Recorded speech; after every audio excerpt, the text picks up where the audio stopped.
Welcome to exam विवेचना। तो दोस्तों, जैसा कि आप लोगों को पता है, हम अपने चैनल पर डिस्कस कर रहे हैं आचार्य रामचंद्र शुक्ल के इतिहास के महत्वपूर्ण लेक्चर्स को। ठीक है, तो जो ये हमारा आज का लेक्चर रहेगा, तो ये है लेक्चर नंबर 23। इससे पहले हमने 22 लेक्चर्स को डिस्कस कर लिया है। अगर अभी तक आपने उन्हें नहीं देखा है, पहले आप उनको जाकर देखिएगा। वहाँ से आपको महत्वपूर्ण तथ्य देखने के लिए मिलेंगे। हर एक तथ्य काफ़ी महत्वपूर्ण होगा, किसी को भी आप स्किप मत करिएगा। जिसे मैं इम्पॉर्टेंट कहता हूँ उसको आपने अवश्य नोट करना है, क्योंकि जो आगामी परीक्षा है तो ये आपके लिए काफ़ी महत्वपूर्ण साबित होने वाले हैं। ठीक है, तो बाकी देखिए, जैसे ही आप लोगों को पता ही है कि जो हिमाचल प्रदेश सरकार के द्वारा शिक्षकों की लगभग 6000 पोस्टें निकालने के लिए बात की जा रही है, जिसमें जो आपकी पीजीटी हिंदी की भर्ती भी है जल्द ही आपको देखने के लिए मिल रही है। तो आप लोग ज़्यादा अब सुस्त मत रहिएगा, धीरे धीरे अपनी स्टडी को निरंतर करते रहिएगा। जल्दी आपके समक्ष ये भर्तियाँ देखने के लिए मिलेंगी ही मिलेंगी। इसलिए जो स्टूडेंट्स अभी तक हमारे जो बैच में एनरोल नहीं हुए हैं, तो जल्द से जल्द वो आप हमारे बैच में एनरोल हो सकते हैं। एनरोल होने के लिए देखिए, हमारा नंबर है व्हाट्सएप नंबर 8219312129। ये हमारा व्हाट्सएप नंबर है। इस पर आप व्हाट्सएप करके पीजीटी हिंदी का जो नया बैच बैठ रहा है उसकी जानकारी ले सकते हैं। ठीक है, यहाँ पर आपको संपूर्ण पीजीटी हिंदी की तैयारी करवाई जाएगी। हिंदी साहित्य का यहाँ पर आपको A to Z देखने के लिए मिलेगा। आपको हिंदी साहित्य के लिए इधर उधर भटकने की कोई भी आवश्यकता नहीं होगी। ठीक है, आप लोगों को अच्छे से ये विदित ही होगा कि जो पीजीटी हिंदी के लिए आचार्य रामचंद्र शुक्ल काफ़ी महत्वपूर्ण रहते हैं। इसीलिए आपके समक्ष ये लेक्चर में समय पर लाता रहता हूँ। जो बैच एनरोल किए हुए स्टूडेंट हैं उनके लिए निरंतर ये वीडियोज़ देखने के लिए मिलते हैं। ठीक है, तो अगर आप भी जुड़ना चाहते हैं तो जो व्हाट्सएप नंबर है इस पर आप संपर्क कर सकते हो। बाकी अगर अभी तक आप हमारे टेलीग्राम और व्हाट्सएप ग्रुप के साथ नहीं जुड़े हैं तो उनके लिंक भी आपको डिस्क्रिप्शन बॉक्स में दे दिए गए हैं, उनके साथ भी आप जुड़ सकते हैं। ठीक है, तो चलिए शुरू करते हैं आज का लेक्चर। तो देखिएगा यहाँ पर प्रकरण 3 में क्या कहा गया है। प्रकरण 3, इसमें निर्गुण धारा अर्थात प्रेम मार्गी सूफी शाखा का वर्णन मिलता है। इससे पहले हमने निर्गुण धारा के ही अंतर्गत संत काव्य धारा को देखा था। ये आपकी जो प्रेम मार्गी शाखा है, इसमें सूफी कवि आते हैं। देख लेते हैं इन्हें। इस काल के निर्गुणोपासक भक्तों की दूसरी शाखा उन सूफी कवियों की है जिन्होंने प्रेम गाथाओं के रूप में उस प्रेम तत्व का वर्णन किया है जो ईश्वर को मिलाने वाला है तथा जिसका आभास लौकिक प्रेम के रूप में मिलता है। महत्वपूर्ण ये कथन रहेगा। आचार्य रामचंद्र शुक्ल ने सूफियों के संबंध में ये कथन कहा है। इसके पश्चात आगे है, सूफियों के अनुसार यह सारा जगत एक ऐसे रहस्यमय प्रेम सूत्र में बंधा है जिसका अवलंबन करके जीव उस प्रेम मूर्ति तक पहुंचने का मार्ग पा सकता है। ये भी महत्वपूर्ण कथन रहेगा, ये भी ध्यान रखना है। इसके पश्चात आगे है, ईश्वर का विरह सूफियों के यहाँ भगत की प्रधान संपत्ति है जिसके बिना साधना के मार्ग में कोई प्रवृत्त नहीं हो सकता, किसी की आंख नहीं खुल सकती। आगे है, कुतुबन जायसी आदि इन प्रेम कहानी के कवियों ने प्रेम का शुद्ध मार्ग दिखाते हुए उन सामान्य जीवन दशाओं को सामने रखा जिसका मनुष्य मात्र के हृदय पर एक सा प्रभाव दिखाई पड़ता था। ये भी महत्वपूर्ण कथन रहेगा। फिर आगे देखिए, आगे है, हिंदू हृदय और मुसलमान हृदय आमने सामने करके अजनबीपन मिटाने वालों में इन्हीं का नाम लेना पड़ेगा। इन्होंने मुसलमान होकर हिंदुओं की कहानियों हिंदुओं की ही बोली में पूरी सहृदयता से कहकर उनके जीवन की मर्मस्पर्शनीय अवस्थाओं के साथ अपने उदार हृदय का पूर्ण सामंजस्य दिखा दिया। वेरी वेरी इंपॉर्टेंट है ये जो आचार्य रामचंद्र शुक्ल कहते हैं। ये इन्होंने शब्द सूफी कवियों के लिए करते हैं। इसके आगे देखिए, आचार्य शुक्ल ने प्रेम मार्गी अर्थात सूफी शाखा के कवियों का इस क्रम में वर्णन किया है। सबसे पहले ये कुतुबन को लेते हैं, फिर मंजन को, फिर मलिक मोहम्मद जायसी को, फिर उस्मान को, फिर शेख नबी को, फिर कासिम शाह को और सबसे अंत में नूर मोहम्मद को। ये क्रम याद रखना है, पूछा जा सकता है। फिर से आपको बताऊंगा, सबसे पहले कुतुबन आएंगे, फिर मंजन, फिर मलिक मोहम्मद जायसी, फिर उस्मान, फिर शेख नबी, फिर कासिम शाह, सबसे अंत में नूर मोहम्मद। फिर यहाँ पर देखिए जिक्र मिलता है कुतुबन। जो कुतुबन है इनकी जो रचना कौन सी है, मृगावती, इसका जिक्र मिलता है सबसे पहले।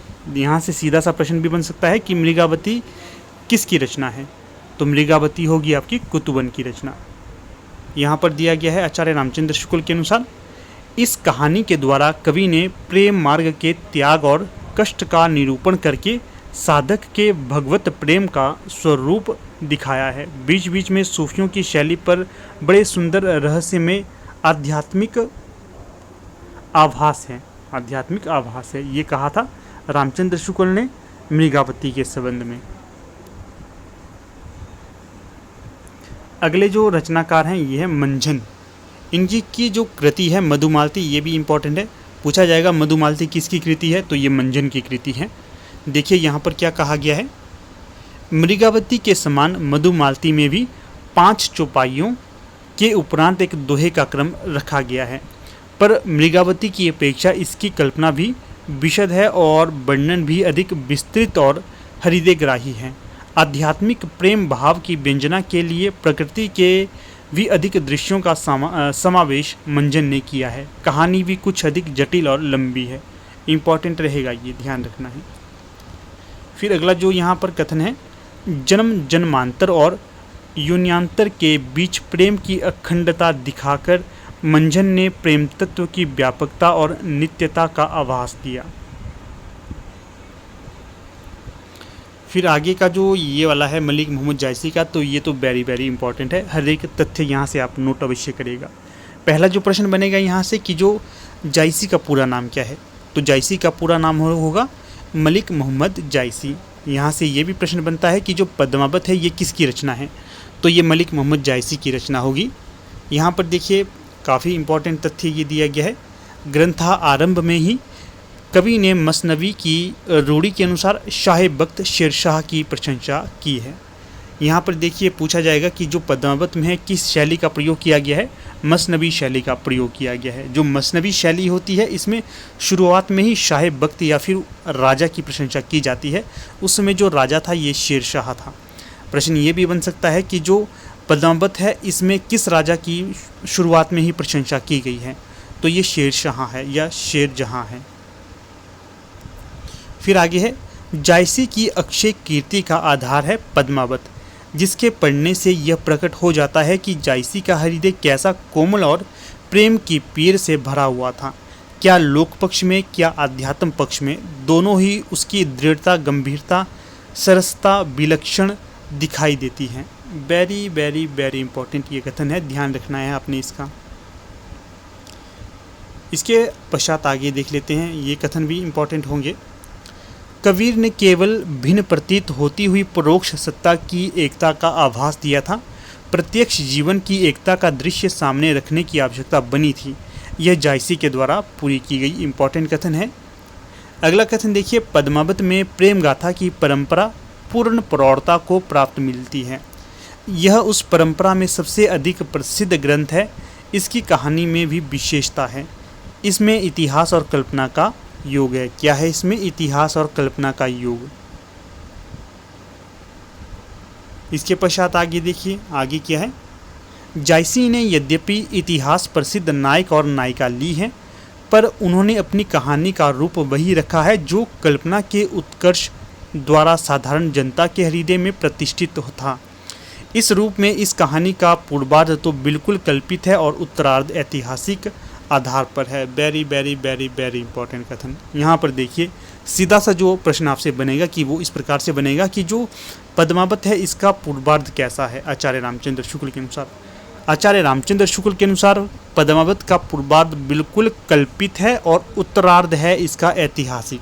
ठीक है, ये तथ्य ध्यान रखना है, ये पूछे जाने वाला तथ्य है, इसलिए आपको वेरी वेरी इंपॉर्टेंट मैंने कहा।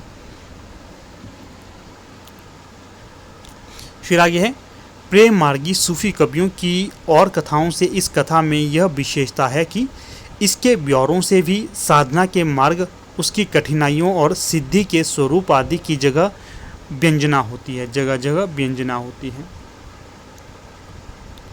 थोड़ा सा वेट करना आप, यहाँ पर स्टोरेज फुल दिखा रहा है।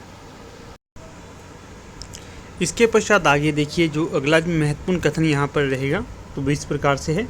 प्रेम मार्गी सूफी कवियों की और कथाओं से इस कथा में यह विशेषता है कि इसके ब्यौरों से भी साधना के मार्ग, उसकी कठिनाइयों और सिद्धि के स्वरूप आदि की जगह जगह व्यंजना होती है। ज़्यादा महत्वपूर्ण तो नहीं है पर ध्यान रखना है आपने इस पर। फिर अगला क्या है यहाँ पर दिया गया, अगला है यद्यपि पद्मावत की रचना संस्कृत प्रबंध काव्यों की सर्गबद्ध पद्धति पर नहीं है, फारसी की मसनवी शैली पर है। इस पर है फारसी की मसनवी शैली पर श्रृंगार, वीर आदि के वर्णन में चली आती हुई भारतीय काव्य परंपरा के अनुसार ही है। ये भी काफ़ी महत्वपूर्ण कथन होगा, ध्यान रखना है आपने। इसके पश्चात है इसका पूर्वार्ध तो एकांत प्रेम मार्गी का ही आभास देता है, परंतु उत्तरार्ध में लोक पक्ष की विधान है या फिर लोक पक्ष का इसमें ज़्यादा प्रभुत्व देखने के लिए मिलता है। यहाँ से देखिए, एक तो यहाँ से ये तथ्य देखने के लिए मिलेगा कि जो पद्मावत का पूर्वार्ध है ये पूर्णतः कल्पित है, परंतु जो इसका उत्तरार्ध है ये है आपका ऐतिहासिक।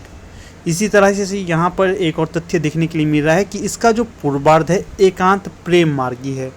ये भी प्रश्न बन सकता है कि किस ग्रंथ का पूर्वार्ध एकांत प्रेम मार्गी है, तो ये होगा आपका जायसीकृत पद्मावत का।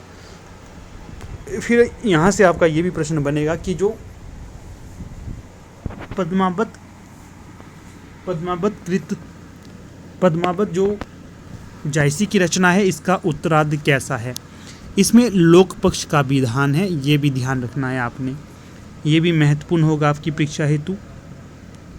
इसके पश्चात आगे है पद्मिनी के रूप का जो वर्णन जायसी ने किया है वह पाठक को सौंदर्य की लोकोत्तर भावना में मग्न करने वाला है। अनेक प्रकार के अलंकारों की योजना उसमें पाई जाती है। इम्पॉर्टेंट रहेगा, ये भी कथन इम्पॉर्टेंट है। अगला जो कथन है ये भी काफ़ी महत्वपूर्ण है, ये भी परीक्षा में पूछे गए तथ्य है। पहले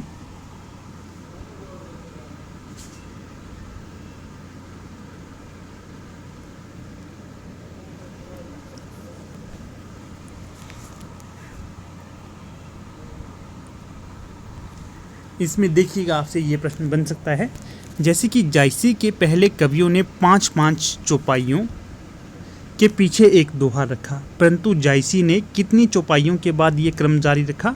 7 चौपाइयों के क्रम में। जायसी के पहले 5-5 चौपाइयाँ या फिर अर्धालियों के बाद एक दोहा रखा जाता था, परंतु जायसी ने ऐसा किया, 5-5 नहीं रखी इन्होंने, 7-7 चौपाइयों के बाद ये क्रम जारी रखा। तो ये प्रश्न यहाँ से महत्वपूर्ण होगा। आगे जो देखिए महत्वपूर्ण ये तथ्य आपका रहेगा, तथ्य क्या है? मसनवी शैली। ये प्रश्न बन सकता है भविष्य में, मसनवी शैली क्या है, किसके द्वारा प्रयोग में लाई गई। मसनवी शैली यह प्रबंध काव्य की फारसी शैली है। यह प्रबंध काव्य की फारसी शैली है। इन रचनाओं के आरंभ में ईश्वर की स्तुति, समकालीन शासक का उल्लेख, पूरी रचना का एक ही छंद में होना, रचना का सर्गों में विभक्त न होना, प्रेम की फारसी पद्धति जिसमें नायक के पक्ष में विरह का अधिक होना तथा लोक निरपेक्ष प्रेम की विद्यमानता का होना इस शैली की संक्षिप्त विशेषताएं हैं। कैसी विशेषताएं इसकी? ये जो यहाँ पर आपको बताई गई। फिर से देखिए उल्लेख करता हूँ, जो मसनवी शैली होती है इसमें यह प्रबंध काव्य की फारसी शैली है। इन रचनाओं के आरंभ में ईश्वर की स्तुति, समकालीन शासक का उल्लेख, पूरी रचना का एक ही छंद में होना, रचना का सर्गों में विभक्त ना होना, प्रेम की फारसी पद्धति का होना, ये इसकी विशेषताएं हैं। ठीक है, ध्यान रखना है, पूछी जा सकती हैं ये विशेषताएं। इसके पश्चात आगे है कड़वक बद्ध बंद परंपरा। जो कड़वक बद्ध बंद परंपरा है इसमें 5 या 7 चौपाइयों पर एक दोहे का धत्ता देने की शैली को कड़वक शैली कहते हैं। यह पद्धति फारसी काव्यों से नहीं बल्कि अपभ्रंश काव्यों के दौरान स्वयंभू के काव्य से विकसित हुई थी। ये भी काफ़ी महत्वपूर्ण है। तो यहाँ पर एक तो हमने पढ़ी मसनवी शैली और दूसरी पढ़ी हमने कड़वक बद्ध बंद परंपरा। तो इन दोनों का भी आपने ध्यान रखना है, ये भी आपके लिए काफ़ी महत्वपूर्ण होंगे। तो कुछ इस प्रकार से आज का ये हमारा लेक्चर था। ज़्यादा लंबा तो इसे नहीं खींचा मैंने, छोटा ही रखा। क्यों? क्योंकि जो आचार्य रामचंद्र शुक्ल के ये कथन होते हैं काफ़ी महत्वपूर्ण होते हैं, इसलिए ज़्यादा लंबा नहीं खींचा। बाकी देखिए, वीडियो को समाप्त करने से पहले फिर से आपसे कहूँगा, अगर आप लोग हमारे पीजीटी हिंदी के न्यू बैच में एनरोल होना चाहते हैं तो जल्द से जल्द आप इसमें एनरोल हो सकते हैं। इसमें देखिए, आप व्हाट्सएप करिएगा, नंबर है 8219312129, ये हमारा व्हाट्सएप नंबर है। आपको पीजीटी हिंदी से संबंधित कोई भी क्वेरी होगी तो आप इस पर व्हाट्सएप करके इसकी जानकारी ले सकते हो, ठीक है। आपने लिखना है पीजीटी हिंदी इंक्वायरी, जो भी आपको लगता है, या सीधे सीधे आप लिख सकते हैं जो भी आपकी क्वेरी रहती है, ठीक है। तो ठीक है, अब यहाँ पर वीडियो का समापन कर लेते हैं। आप लोग वीडियो के अंत तक बने रहे, इसका बहुत बहुत धन्यवाद।